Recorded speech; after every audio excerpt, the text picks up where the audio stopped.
Good afternoon, everybody. My name is Tim Gannon. I'm the Chief of Police here in Brooklyn Center. I've been the Chief for approximately 5 years, and I've been a police officer in the city for 27. I looked at this video, which is unprecedented. I don't know if any chief has done that very often or has looked at that video in advance of that. Sometimes you can't unwatch a video. This is what I'm here for. Okay? I'm the leader of this department.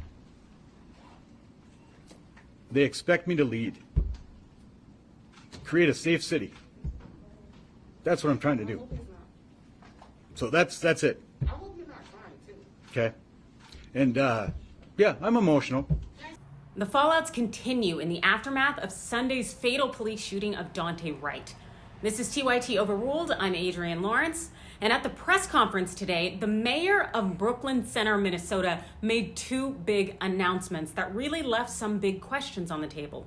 First, he announced that Kim Potter, that's a 26-year veteran of the Brooklyn Center PD who happened to have killed Daunte Wright on Sunday, well, she resigned effective immediately.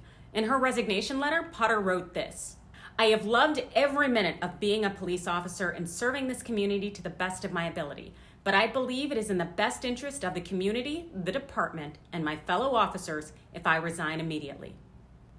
This resignation comes even though the Chief of Police, Tim Gannon, had announced yesterday that he believed Potter accidentally used her firearm instead of her taser in killing the 20-year-old Wright. Now, after the shooting, Potter was placed on administrative leave.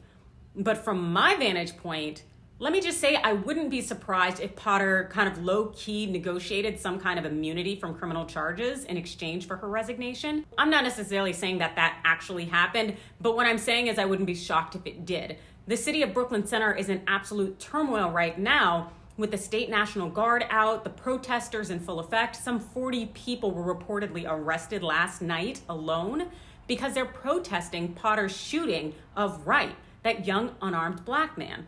The reality is that Potter could have stayed in her position and fought it with the force of the union that she used to lead, but she opted to leave her department. And that decision couldn't have come easily. And getting her up and out of that position is something of value to the city. So I wouldn't be surprised if there's some way that she ends up evading criminal charges here. The second shocking announcement that came from Brooklyn Center's mayor today was the resignation of Police Chief Gannon. Yeah, this is the guy that we saw on CNN yesterday, nearly in tears, spearheading the conversation.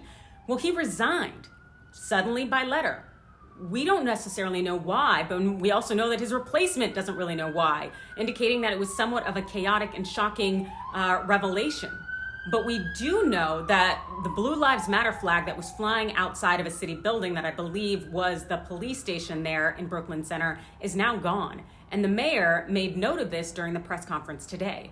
I do not know whether that played any role in Police Chief Gannon's decision to leave, but we do know that this city is definitely in a very chaotic situation as it confronts the racial profiling issues with the law enforcement in that community in particular.